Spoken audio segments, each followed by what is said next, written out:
I'm Tony from laughingplace.com. Hi, everybody. Here talking with some of the creative team behind Raya and the Last Dragon, ahead of its home release on May 18th. How are you guys? We're great. How are you? Fantastic. Now, Raya is decidedly different. I think I said this exactly last time than traditional Disney fare. I'll twist the question I have though. Using the Disney parks as a template, where most Disney fare comes out of Fantasyland, what land would you guys say Raya comes out of? Man, it feels like it could kind of fit in a couple lands. Like it could be an adventure land. Yep. Because it is sort of this sprawling action adventure over this whole world. Yeah, it could be in Fantasyland. Or we could just create our own land called Kumandra. I was thinking Kumandra, yeah. And it'll be its own thing. No, that would be cool. Yeah. Now, Don, a question for you guys. I'm so sorry. I'll get to you two in just a moment. I promise. I swear.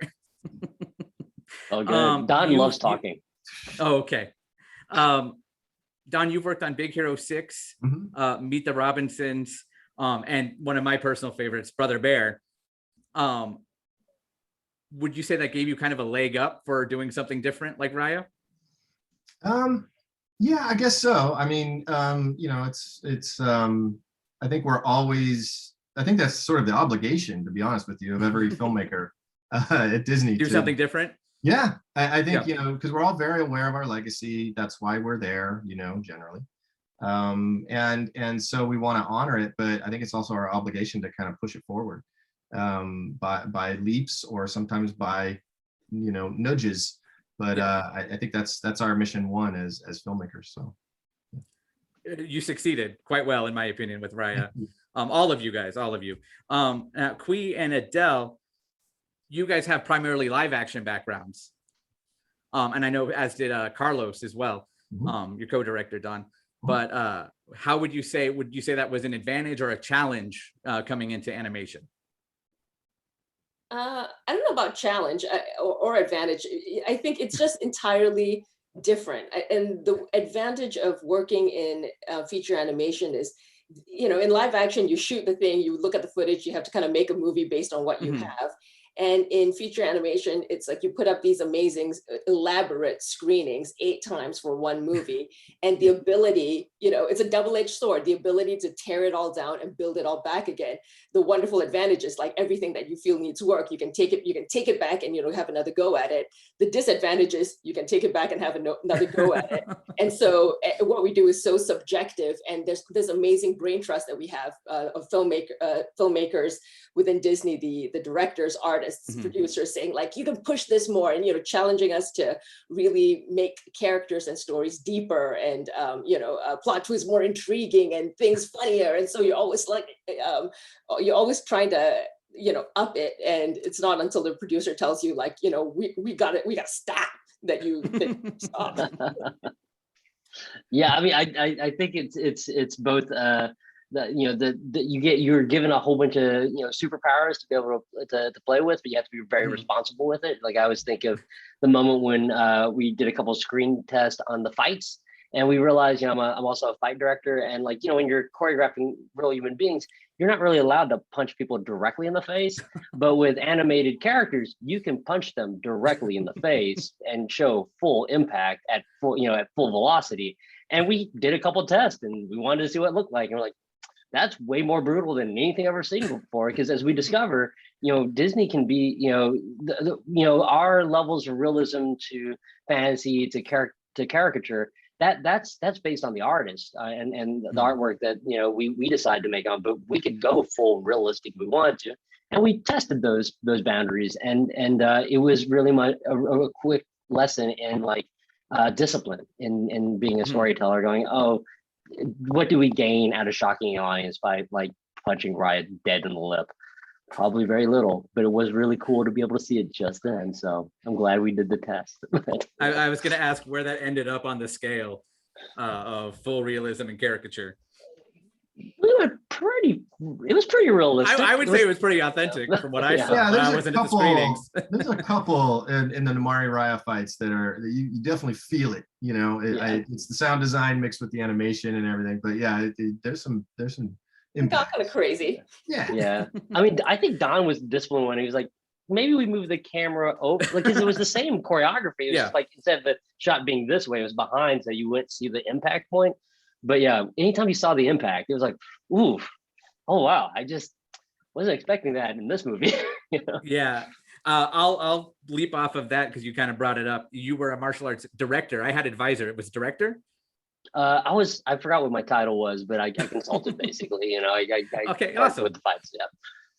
Okay. Now a friend of mine pointed this out because he does kind of like MMA stuff. He goes, Mhm. "That's Muay Thai, but I don't know what that is." So it looked like there were different styles in there. Is There that was, right? there was. Yes. Basically the way it worked was anytime they're unarmed, weren't working with weapons, Namari used Muay Thai. So she Okay. did all that. And then the other style that he probably wasn't able to quite put his finger on was Pencak Silat, which is an Indonesian Malaysian form.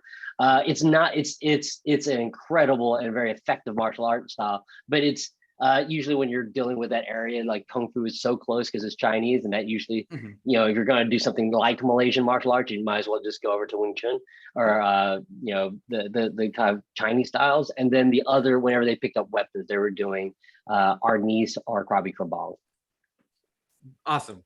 It all looked fantastic. I wouldn't be able to recognize the difference, but I'm obviously somebody was able to. So thumbs up there. There you go. Something somebody else actually it was Fawn or Osnat in the interview a few days ago.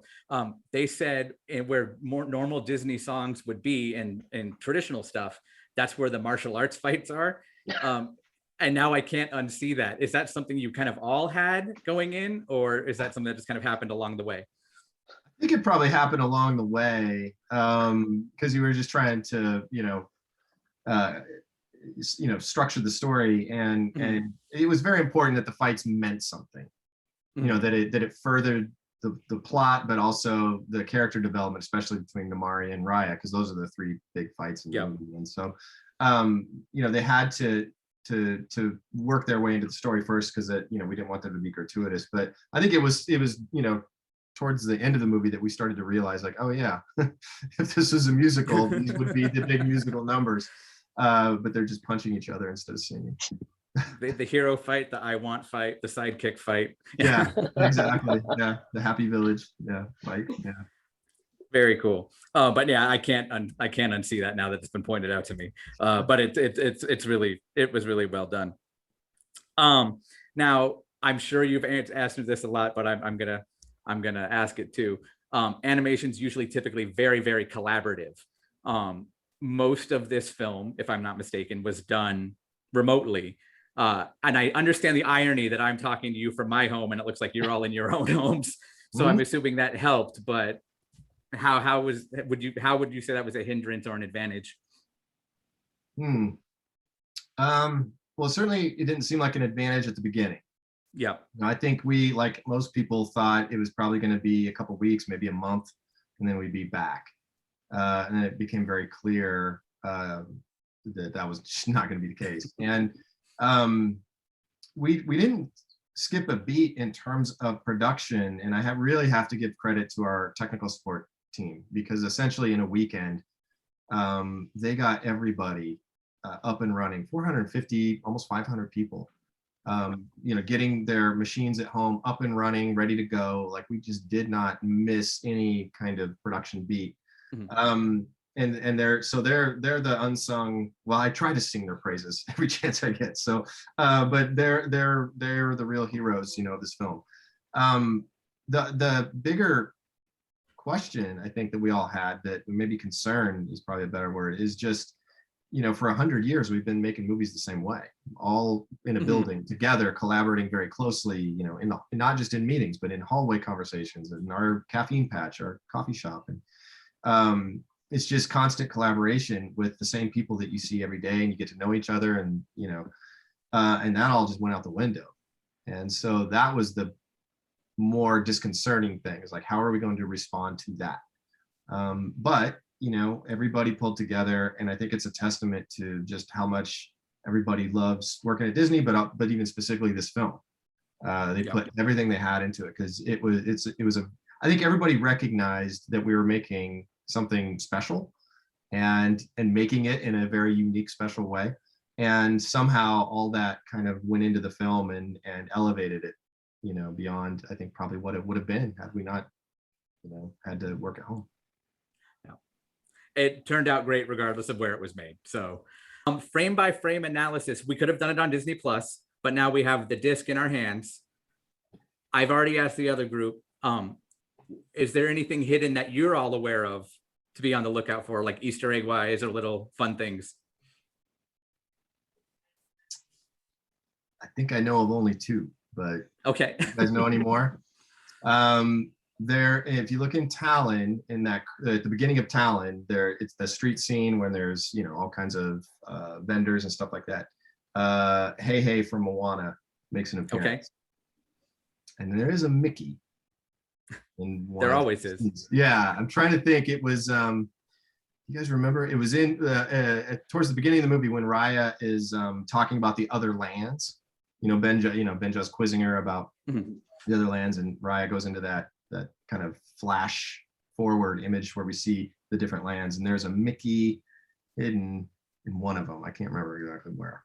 See, I heard that. Someone told me that. I watched the movie on like a high def like TV like a dozen times, and my kids are like squinting, like we haven't found it yet. So it's a very well. Did you stop frame? Did you? We did like freeze. No, like I was just like, you catch it and we'll stop. They didn't even like see. I think it's like that specific. Like you have to freeze frame it to be able to see it. Yeah. Cool. Now, real quick, Don, I want to say thank you for one thing from Winnie the Pooh. I don't know if it's your fault or not. Probably. But whenever I say I cannot to my girlfriend, she goes, "Oh, so you cannot." So thank you for that. Throw that out there really fast. I'm sorry. It's fine. I've gotten used to it. But the last question I have for each of you, without revealing anything from the Burbank, Glendale, Area 51, if there's one thing in a Disney park you'd like to see come out of Raya, what would it be?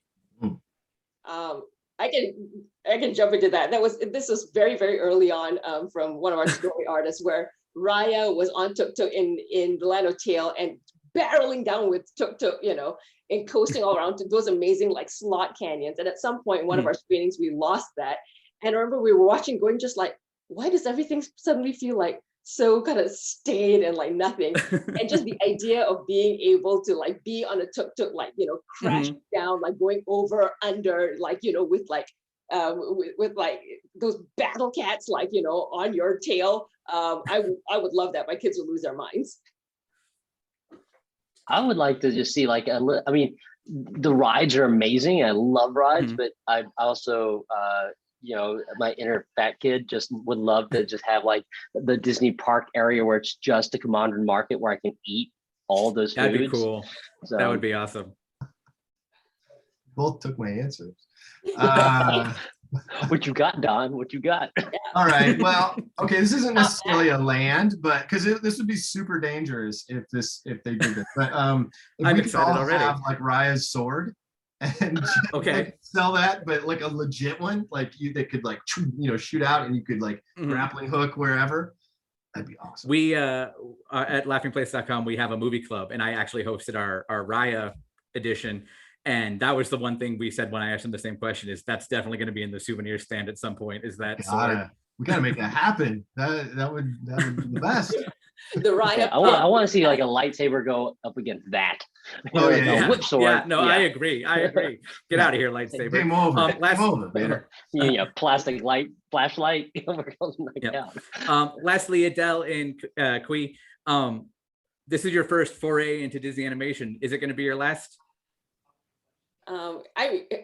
That sounds so final and tragic, like your last. You know, I hope it's not. I hope it's not my last. But you know, they take such a huge amount of time, because you know that's the amount of care, love, and expertise and technical know-how and all that goes into it. So it is a real investment. It is a real labor of love. So hopefully it's not my last. But again, you know, it's a commitment. Yeah, no, I mean, I hope not. I hope it's not my last thing, and I hope I get to work with Don again. So Fantastic. even though Well, we look forward to gives me a whatever hard comes time. in the future, guys.